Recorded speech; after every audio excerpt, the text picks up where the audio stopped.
ආයුබෝවන්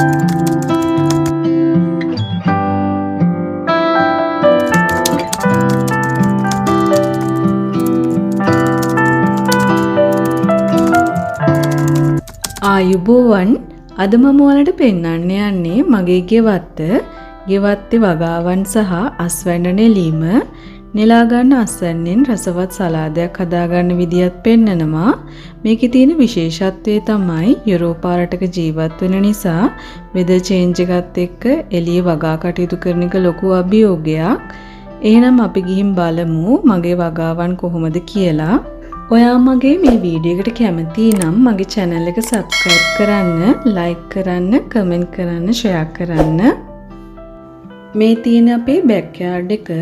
මේකේ තමයි අපි වගා කටයුතු කරගෙන තියෙන්නේ. මෙහි අවුව ලැබෙන්නේ මාස 4ක වගේ කාලයක්. ඒ කාලෙදි විතරයි එළියේ වගා කටයුතු කරගන්න පුළුවන් වෙන්නේ. මම මීට කලින් වීඩියෝ එකක් කරලා තියෙනවා මේ ඇට තවන් දාලා පැල ලොකු කරගත්ත විදිය. මේකේ link එක මම පල්ලෙහෙන් දාන්නම් අවශ්‍ය නම් බලන්න. මේ සලාද කොළ මේව ඇට දාලා තමයි මම පැල කරගත්තේ. වීඩියෝ එක අවසානයේදී මම මේ සලාද කොළ වලින් සලාඩ් එකක් හදාගන්න විදිය පෙන්නන්නම්. මේ සලාද කොළ වතුර බීලා ඉවර වෙච්ච ප්ලාස්ටික් බෝතල් වල මම හදලා තියෙනවා. මගේ ගෙවත්තේ තව වගා කරලා තියෙන්නේ තක්කාලි, මල් ගෝවා, ගෝවා කොළ, බ්‍රොකොලි, බෙල් පෙපර්, ස්ට්‍රෝබෙරිස්, අවර, අල, ලූණු කොළ වගේ දේවල්. දැන් ඔයාලට මේ දකින්න තියෙන්නේ වගාවේ පැල හැදමින් පවතින කාලේ.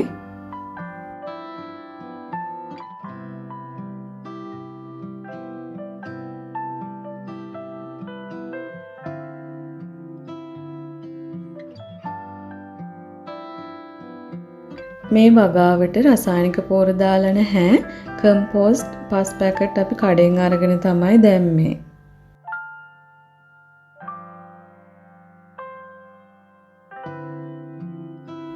මේ තක්කාලි ගස් යට රාබු, කැරට්, බීට්‍රූට් පැලත් පැල කරලා තියෙනවා.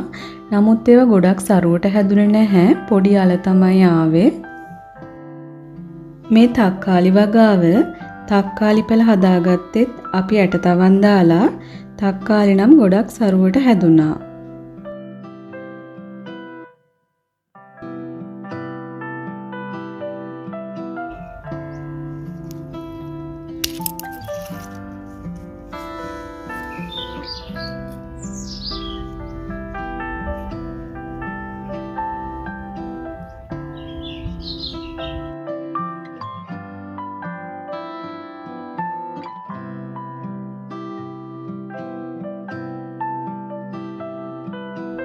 මගේ ඊළඟ වීඩියෝ එකෙන් මම ඔයාලට පෙන්නන්නම් මේ තක්කාලි වලින් හොට් සෝස් එකක් හදාගන්න විදිය.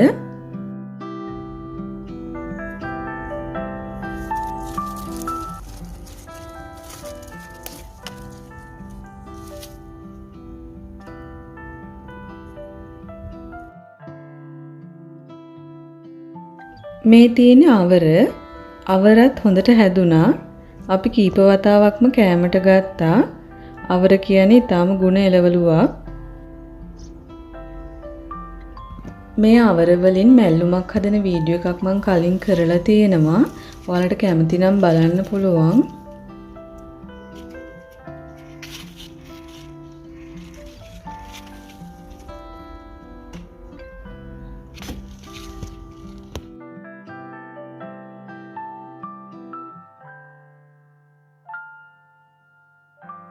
එක දවසකට හදාන මම මේ වගේ ප්‍රමාණයක් කඩා ගත්තා. 4 දෙනෙක් ඉන්න ගෙදරකට මේක ඇති. දැන් අපි බලමු අල වගාව. මේ තියෙන අල ගස් අල ගෙඩියක් හිටවලා අල කිලෝ එකක් විතර ගන්න පුළුවන්. මගේ කලින් වීඩියෝ එකේ මම පෙන්නුවා පැලවෙන්නේ යන අල ගෙඩියක් හිටවලා තමයි අපි මේ අල අස්වැන්න ගත්තේ.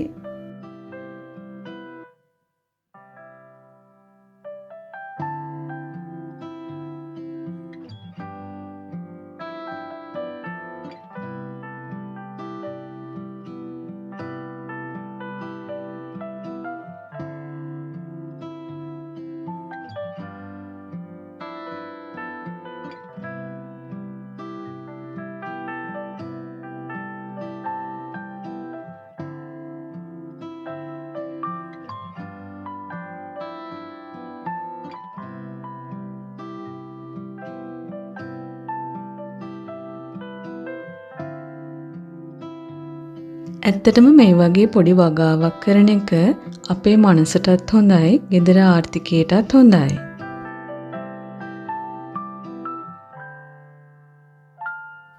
මේ බලන්න අලගෙඩියක සයිස් එක.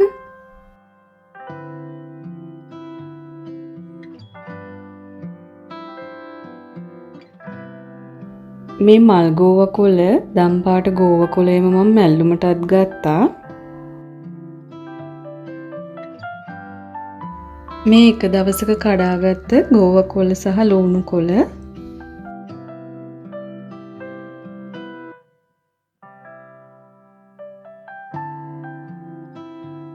ස්ට්‍රෝබෙරිසුත් ගොඩක් සරුවට තිබුණා. මම මේ දේවල් පෙන්නන්නේ ඔයාලව දිරිගැන්වීමක් විදියට. ලංකාවේ හැම ගෙදරකම මේ වගේ පොඩි වගාවක් කරනවා නම් හොඳයි. එතකොට ඔයාලගේ ගෙදර ආර්ථිකයට උදව්වක් වෙනවා. මේ බෙල් පෙපර් අපි බෙල් පෙපර් ගස් දෙකක් පැල කරා. එක ගහක් මැරුණා. මේ ගහේ ගෙඩි 3ක් විතර ආවා.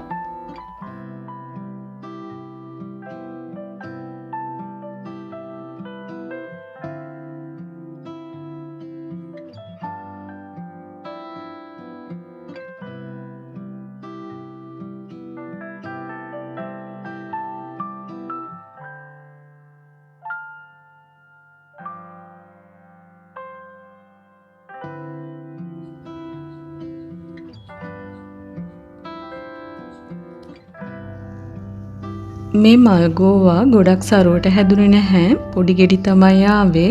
අවසාන කාලය වෙනකොට මේ කොළවලට දැලඹු වෙන්න ගත්තා. මේ කොච්චි මිරිස් ගස් දෙකිනුත් අපේ ගෙදරට ඇති වෙන ප්‍රමාණයට අපි මිරිස් ගත්තා.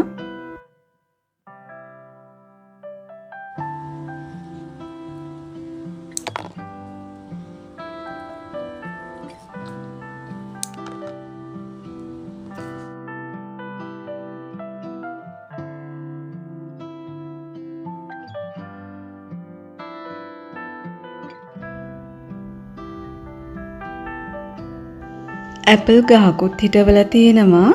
මේ ඇපල් මල මේ සැරේ තමයි ගෙඩි හැදෙන්නේ. ඊළඟට බලමු අපි මේ සලාද කොළ වලින් සැලඩ් එකක් හදාගන්න විදිය.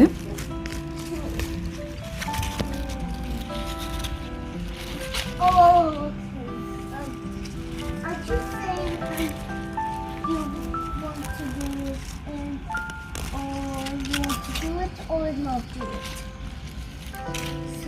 Sock. Oh. Do something with all this. All this comes from this day. All days.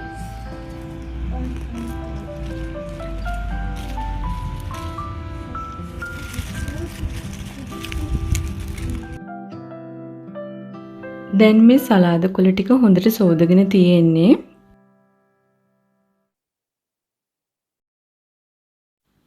කොළවල වතුර තිබුණම සැලඩ් ඩ්‍රෙසින් එක කොළවලට හරියට අල්ලගන්න නැති නිසා මම ටිෂු එකකින් මේ විදිහට පීද ගන්නවා. මේ දේවල් තමයි සැලඩ් එකට එකතු කරගන්නේ. මුලින්ම සැලඩ් ඩ්‍රෙසින් එක හදාගන්න දෙහියුෂ ටිකක් එකතු කරගන්නවා. ඊළඟට එක්ස්ට්‍රා වර්ජින් ඔලිව් ඔයිල් ටිකක්, මී පැණි ටිකක්, චොප් කරගත්ත සුදු ලුණු ටිකක්, ලුණු, ගම්මිරිස් රස අනුව මේ වෙලාවේදී අමු මිරිස් කරලක් හරි කොච්චි මිරිස් කරලක් හරි තරල එකතු කරගන්න පුළුවන් නම් තවත් රසයි. ඊළඟට මේ විදිහට හොඳට බීට් කරගන්න.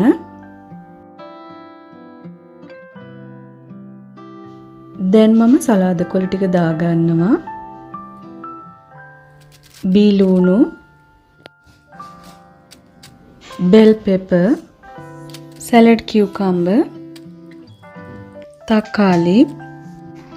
දැන් හොඳින් කලවම් කරගන්න.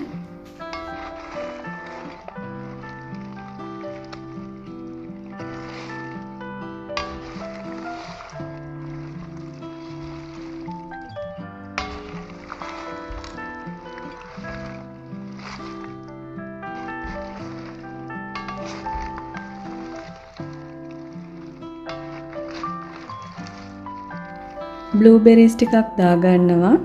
ඔලිව් ගෙඩි උනත් එකතු කරගන්න පුළුවන්. ඒත් එක්කම චෙඩර් චීස් ටිකකුත් දාගන්නවා. සැලඩ් එක හදාගෙන ඉවරයි. අපි නැවතත් ලස්සන වීඩියෝ එකකින් හමු වෙමු. ඔයා මගේ මේ වීඩියෝ එකට කැමති නම් මගේ channel එක subscribe කරන්න, like කරන්න, comment කරන්න, share කරන්න. බොහොම ස්තුතියි.